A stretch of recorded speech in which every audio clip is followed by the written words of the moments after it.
So you're from South Africa, which is obviously quite a complex historical and social landscape.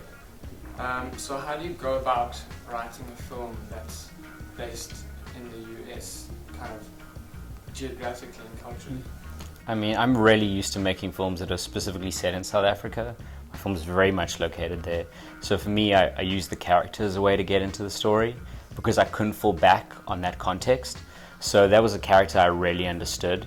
There's a little bit of me in there, there's a little bit of my brother in there, and also being in the arts, although I'm still starting out relative to this guy, I understand what it's like to have something ripped away from you. I understand loss and the complexity of being an artist, or attempting to be an artist. I don't know if you fulfill that goal. So that's kind of what I used. I used the character as the kind of guiding light to get where I needed to go.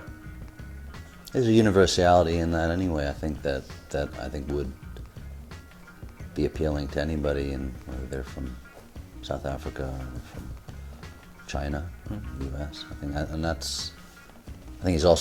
he knew that I was in the film, so it would have been nice. I could have done a South African kind of. Oh my God! thing. Oh, you got a tough accent, man. That's tough. Yeah.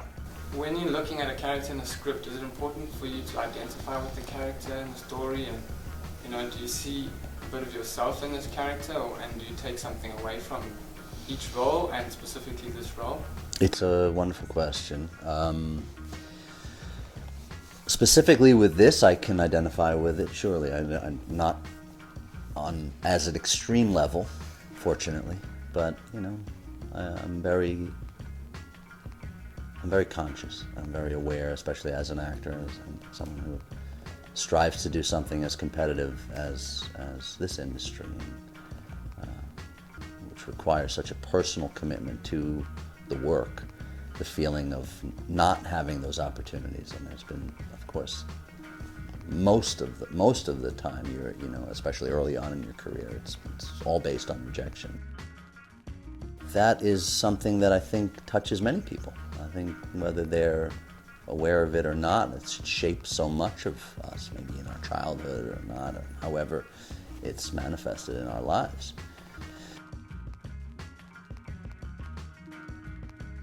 I think I gravitate towards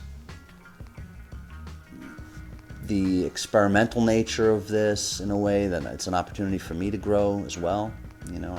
I like working with people who don't necessarily have a ton of experience and can offer my guidance to a degree where applicable, and also to learn from their innovative work.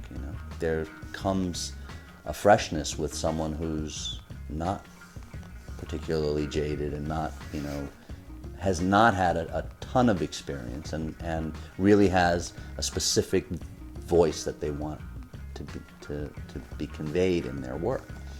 And that's the beauty of being an actor, is that you can allow yourself to enter these worlds and leave them. We've got to give him one more. You've got to give him one more. We'll make this quick. Give him one more. I won't answer it. Yeah, It'll be quicker. It'll Yeah. be quicker if I don't speak. Well, I think if you watch any commercial cinema right now, often a lot of the time it's all about the hero's journey. And the hero very much succeeds at the end all the time. And it's something I think the generation coming up, my generation included, is that anyone's a superstar and everyone's a snowflake and you're going to make it. And the fact is, the majority of people are going to fail. Just because I got this opportunity doesn't mean that I might fail. I'm going to fail the next 10 films I make. I may never make a film again, and I have to be okay with that. And I think once you come to terms with the idea that failure is very much a real thing in the world, it actually pushes you. And I think that's something people need to be aware of. We're not all going to succeed, and that's okay. That's right. It's a part of life. It's a part. Yeah, that's a part of life. Yeah. The rest is in a movie, right? The rest is, so it's good to not necessarily incorporate that.